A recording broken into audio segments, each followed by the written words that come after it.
Hello, and welcome to the Engineering Dynamics Course Companion. This is Class 4. We're still dealing with kinematics of particles. Now we have non-rectangular coordinate systems, specifically path coordinates. In the next class, we'll be doing polar coordinates. So, as I should mention in every class that we have, you can go down to the description below, and there'll be a table of contents with, you can click on a link, and it will fast forward you to the example. So the bottom line up front with coordinates for this class, first we want to introduce coordinate transformation. It's an important concept, an important method to be able to switch from one coordinate system to another. There's many different instances where this is an important skill to master. So we're going to cover that. And we're going to deal with path coordinates today, which are also known as tangential and normal components. What's really important to know about them is they are attached to a particle. And also, if you'll recall, when we talked about velocity in 2 dimensions, it's also true for 3 dimensions, the velocity is always tangent to the path. So that's sort of an important thing to know. So then some motivation to use tangential and normal components is because velocity is always tangent to the path. So velocity will be one of the coordinates that we have right here. And you'll see that velocity is simply expressed as speed times the unit vector E subscript t, and t is for tangent right here. Acceleration now in path coordinates is expressed in 2 parts. One of them is going to be the change in magnitude, and there should be an equal sign in there. So there's another mistake. We keep finding mistakes, but that's okay. To err is human. So I'm very, very human. So the right here in the tangential direction, that's the change in magnitude of velocity, aka speed. So if speed increases or decreases, that's where it will appear in the path coordinates. And then we have this other term right here. We'll show why it shows up. Briefly give you a derivation to show you why that's there. Simply put, that's centrifugal acceleration.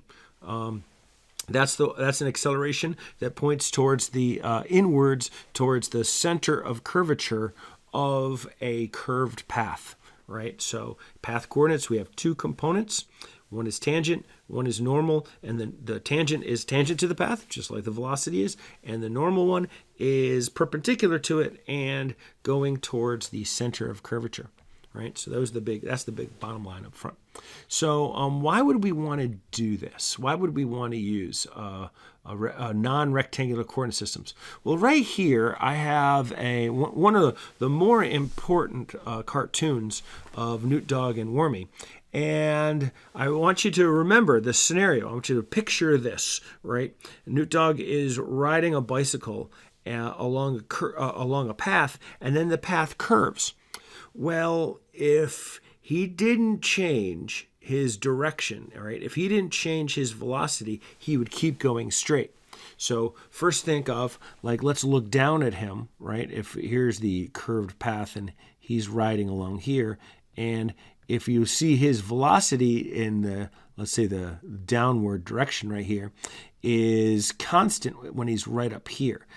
If he's going to stay on the path, he needs to change his velocity, and therefore his velocity in the let's say the right direction, right, the direction over in that way is going to be 0 when he's right here. But then if he's going to stay on the path, it needs to be it needs to increase right here. See, it was 0 right here, but now he needs to have a component that's going in that direction because he had none before.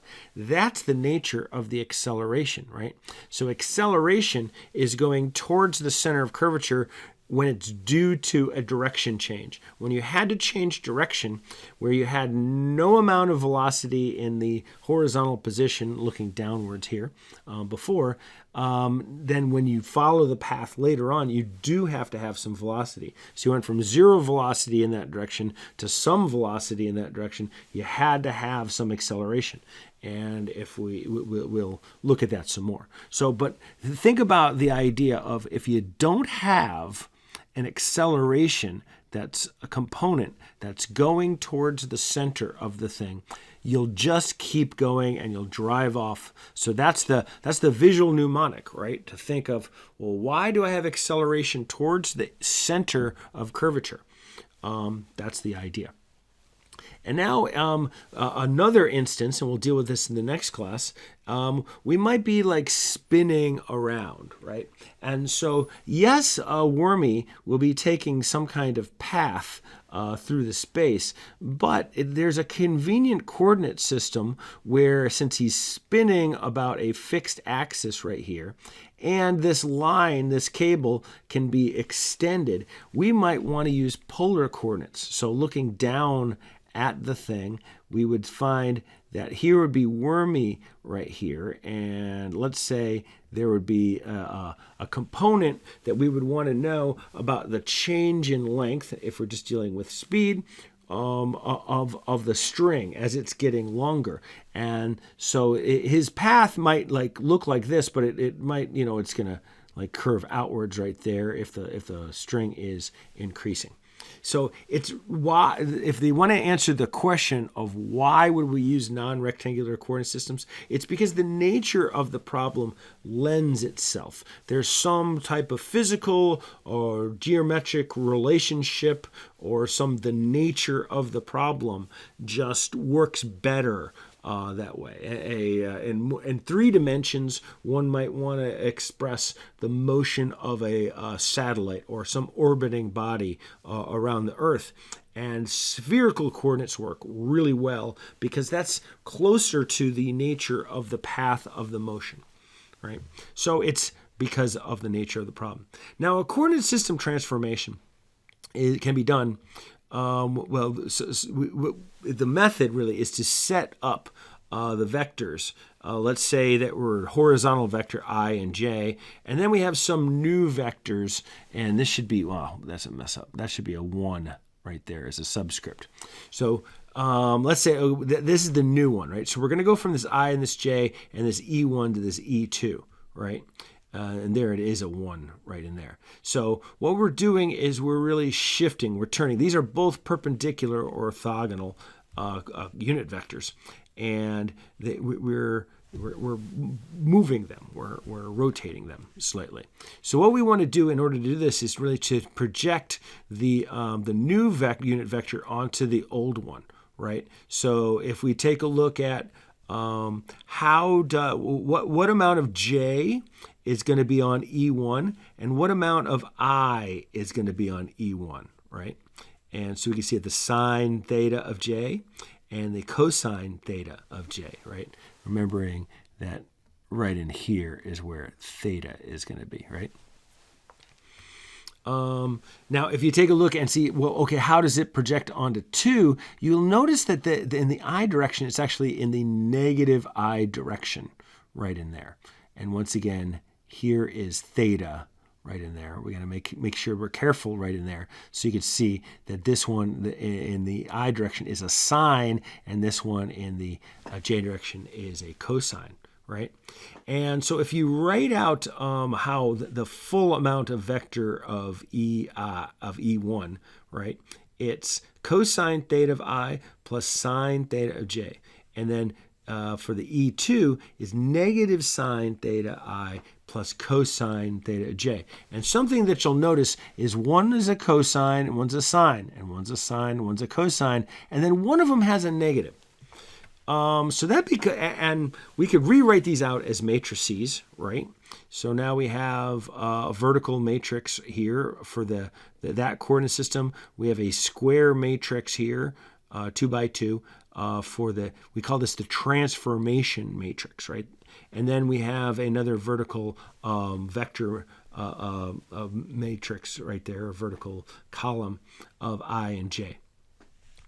What we want to do, one method to do, and this tongue does this, is to make a little grid, right? We make this little transformation little table thing. And so if we want to go from, let's say, we want to go in I and j to E and E1 and E2, we go through the columns right there. If we want to go the other direction, we want to go through the rows. So it's easier to see through an example, right?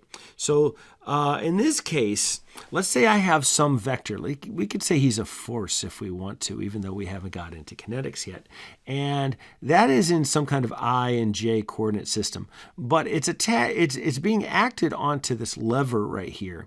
And it's going to be convenient for us to use E1 and E2, especially because E2 will be the portion that's going to actually cause torque, whereas E1, the force that's at P, will actually just either compress, but in this case it's going to be stretching, right? It's going to be pulling onto the length of the thing, and that doesn't actually acquire any torque. These are ideas that maybe we're jumping ahead, but maybe intuitively you understand that there's some motivation to be able to we know P and I and J coordinates, but let's find it instead in E1 and E2 coordinates. And we just named them generically E1 and E2. So we set up a coordination transformation, and because of the way that theta got defined, you'll see that there's actually the obtuse angle that's being placed into there. So writing the thing out, E1 is going to be, okay, so it's going to be the cosine, right? It's going to be this amount right here. Cosine, it's also going to be negative of theta, that's of the I. And then it's also going to be in the negative J right there, but it's going to be the sine of theta, right? Because it's going to be, so, and then the same thing for E2, we're taking a look at that. Maybe I'll change colors for this.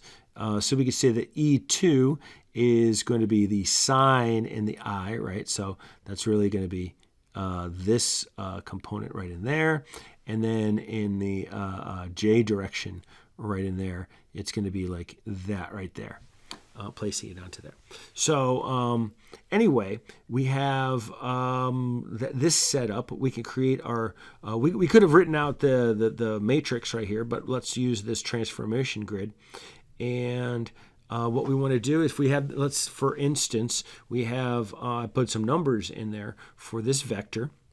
I have 4 and 2, and if we go ahead and we take 4 of the I, right, and we multiply it by columns, right, so that I gets multiplied by E1, negative cosine theta E1, and then sine theta of E2.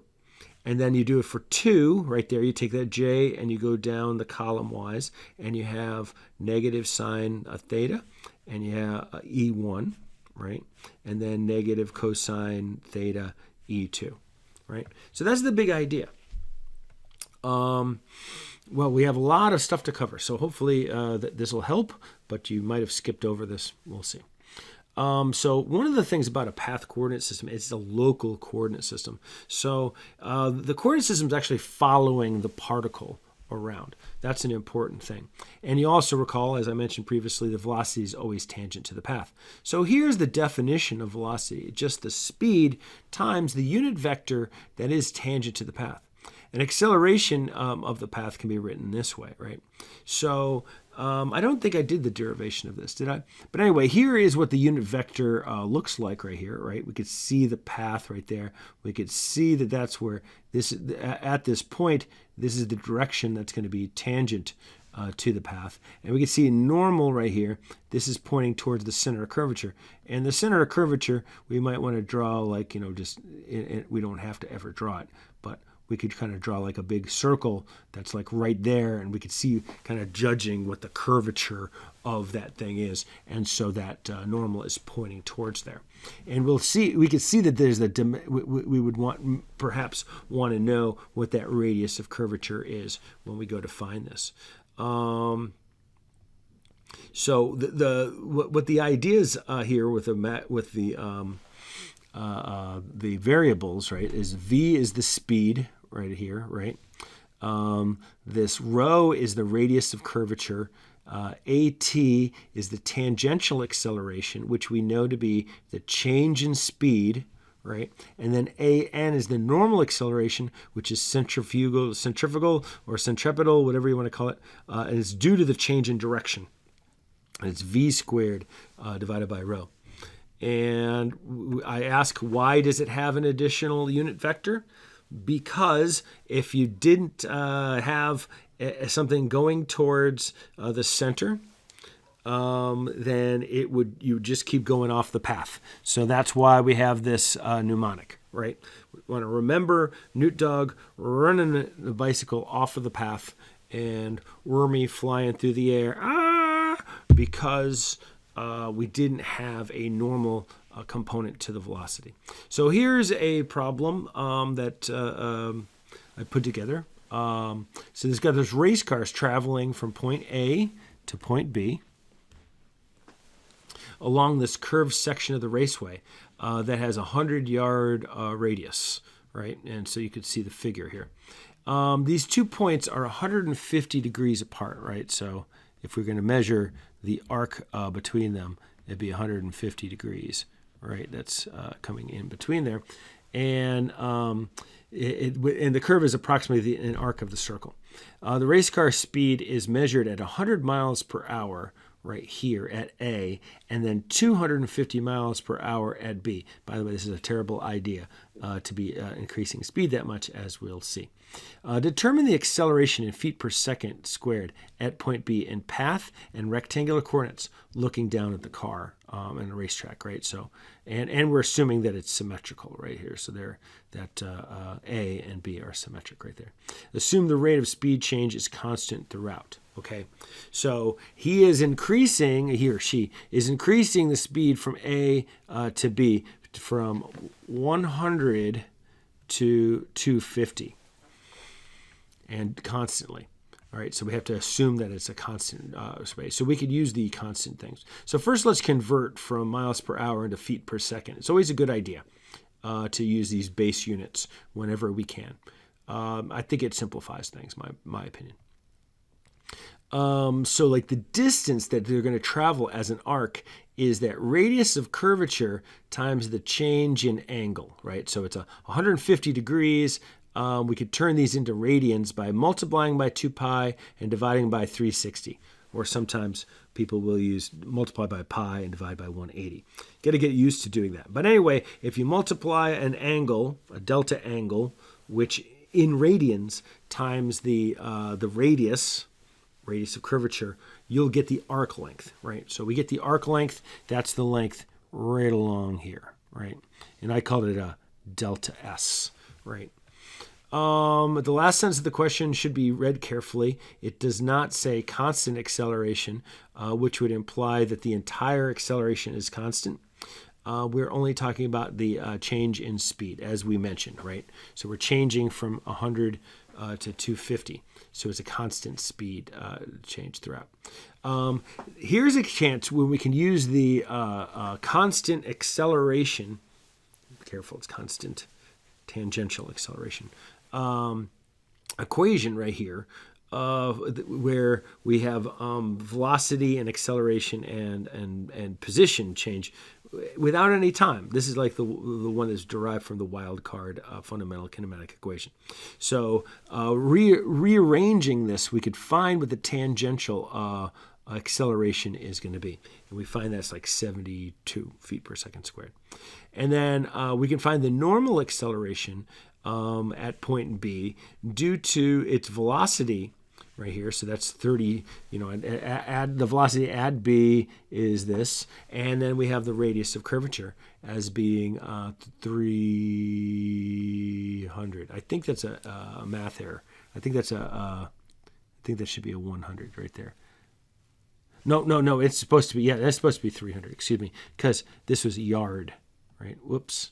Yes, that is 300. Yes, so 300 feet. I thought it was wrong, but I was mistaken. Okay, so we get those two accelerations. So we could write, here's the acceleration in path coordinates. Done. Whoop. Don't throw that. Okay. And, but now we need to get do a coordinate transformation to be able to get it into Cartesian coordinates, right? So we're going to decide that this right here is I and j. That's going to help us. It also, it might be useful to us. You could probably figure it out. You get the magnitude and angle from these, and then you would, you already know what the angle of the sky is. Then you could just add or subtract that angle to the thing to get the overall magnitude. But so here, what I'll do is I'll take the coordinate right here is the you can see here's the acceleration in the tangential direction and acceleration in the normal direction overlaid onto the race car right here. I put it up over here to the side, and now you can kind of see here is what the unit vectors overlaid are. And I've decided to use this angle right here. I think that's 75 degrees. That's like half of the 150. Yep. And set up that coordinate transformation. I just went ahead and jumped to it, but you should be methodical and practice writing out these coordinate transformation matrix onto the thing. And I'm, it depends on what angle you decide to use, whether you could use the acute angle or the obtuse angle right in there. It will change whether this is what pattern this is. But you'll always see this kind of pattern where you have sine and cosine and cosine, or it'll be flipped up. And one of them will be negative, or three of them will be negative. But it'll always be in that type of arrangement. So if you get something other than that, you messed up. But here we go. We take and we want to go from ET, and we want to go from tangential to normal. So we're going to go by rows right here, right? So we're going to go this direction, and we multiply this tangent one by sine I, theta I, and minus cosine theta j right here, right? And the same thing for this component right here, the EN. Right here, we multiply it by cosine theta I and then sine theta j. And sticking numbers into this, we're able to find the new acceleration in this coordinate system. And it might be a good idea to also do this for velocity, right? So we had velocity, and it's kind of easier to do because there's only one component. But once again, you want to go from the ET up here and multiply it by the sine, and then times minus the cosine, and you're able to get what these the vectors are going to be, right? And last is often a really good idea to check the acceleration to figure out what the magnitude and angle is going to be. So the magnitude is just going to be the square root of the sum of the squares of the components. And you could do either one. You should get the exact same thing, right? So you could either do this one or you could do this one, and you will get the same magnitude. Better. And this one, it's easier to use the rectangular coordinates because most of the time when we report a vector direction, what we want to do is give a quadrant, right? And it's best to give a quadrant with respect to horizontal, right? So and to have report angles that are between 0 and 90 degrees. So only these quadrants. Avoid doing this quadrant right here, like that kind of thing. It's better to do it with respect to horizontal. And so, you get first, second, third, and fourth quadrants right there. So there you go. There is a longish example problem that uses multiple things going on with our path coordinate systems and our coordinate transformation. So for more examples, check out the Engineering Dynamics Course Companion, Part 1, Particles, Kinematics, and Kinetics. We will also be covering Part 2 in videos 13 through 24 for rigid body kinematics. This is published by Morgan and Claypool. Be sure to check out the links down below in the description for how to acquire these books. And be sure to subscribe to this channel. Newt Dog and Wormy are trademarks of Edward James Dale, whoever that might be. And thank you very much, and we'll see you soon.